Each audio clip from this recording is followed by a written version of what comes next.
je m'appelle Thomas, j'ai 56 ans. J'ai fait un AVC au mois d'août de l'année dernière, donc ça fait maintenant 16 mois. À Montpellier, on était en vacances et j'étais pris en charge au CHU de Montpellier. Je suis resté là-bas un mois à peu près, et ensuite remonté au CHU de Rouen. Quelques semaines avant d'intégrer le centre de rééducation fonctionnelle, parce que suite à mon AVC, je me suis retrouvé avec une hémiplégie gauche. Donc voilà, donc j'ai réintégré le centre de rééducation fonctionnelle des Herbiers à Bois-Guillaume, près de Rouen, où je suis resté une année.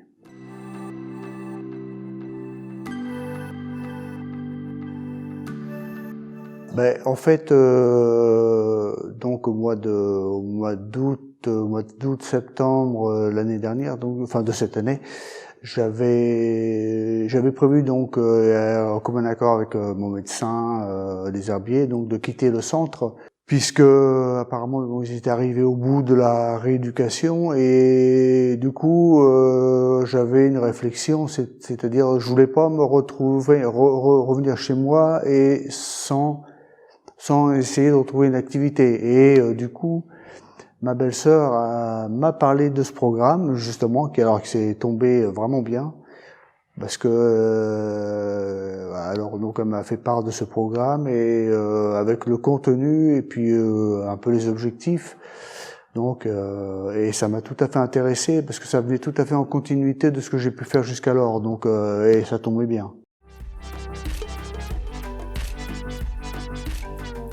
Alors, je suis arrivé et j'avais absolument aucune idée. Bon, le yoga, je connais bien sûr, de par certaines postures et etc. Enfin, des choses comme ça. Et voilà, donc j'étais tout à fait curieux de voir un peu à comment ça pouvait s'adapter à ma condition, en fait. Donc voilà.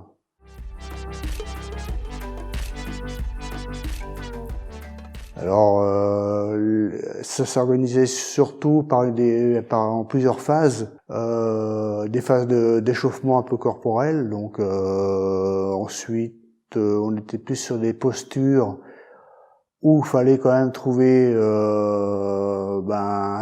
un équilibre. Enfin, j'allais dire, je voulais dire un certain équilibre, mais plutôt un équilibre certain d'ailleurs, parce que les postures étaient des fois pas évidentes. En tout cas en ce qui me concerne. Donc voilà, et puis ensuite on passe à une phase de relaxation qui est une phase que j'apprécie beaucoup en fait.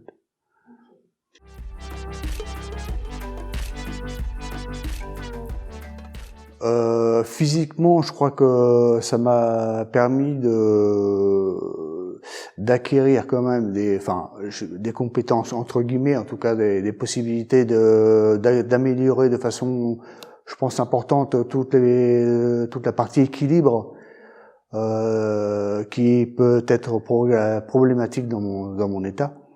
Et voilà, une certaine force musculaire, parce que bon, on a quand même des gestuels et des postures qui font appel à un aspect musculaire. Et puis il y avait aussi toute la partie souplesse qui était intéressante à essayer de retrouver d'ailleurs, parce que qui m'aide tous les jours d'ailleurs, voilà. Et au niveau mental, en fait, ça m'a permis de pas me fixer de limites, de me dire que j'arrivais quand même à faire des choses que je n'aurais jamais pensé pouvoir faire avant. Même sans l'AVC, même sans l'hémiplégie, je veux dire, voilà, il y a des postures qui sont quand même assez complexes et d'autant plus dans mon état. Et donc que j'ai quand même réussi à faire, bon, des fois avec de l'aide, mais quand même. Donc voilà, donc au niveau mental, voilà, faut pas se fixer de limites. Il faut voilà, quand on veut faire les choses, faut essayer de les faire d'une manière ou d'une autre. Donc et ça c'est très très très important pour tout le processus de rétablissement. Mais voilà, mais c'est hyper important.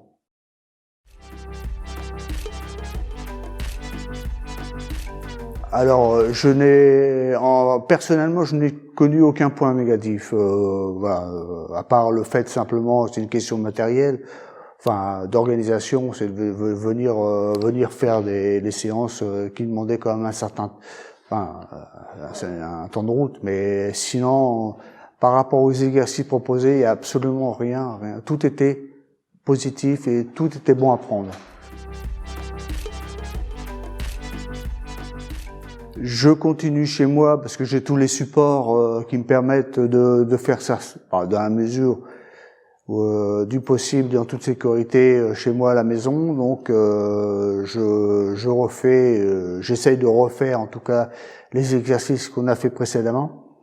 Et puis et certainement que s'il y avait plus tard une possibilité dans la mesure effectivement de nos possibilités de refaire des séances comme de groupe. Encore une fois, j'insisterai qu'il faut pas, enfin, je veux dire, pour ceux qui connaissent, dans mon cas, ceux qui ont vécu et qui sont victimes d'un AVC, avec certaines difficultés ou faiblesses ou impossibilités de pouvoir faire certaines pratiques sportives, mais quelles qu'elles soient, il ne faut surtout pas s'arrêter sur son état. Il faut toujours essayer d'aller au-delà de ce qu'on peut faire, voire de ce qu'on voudrait faire, parce qu'on a toujours possibilité d'aller au-delà de ce qu'on voudrait. Donc c'est très important de garder cette motivation-là et cette envie surtout.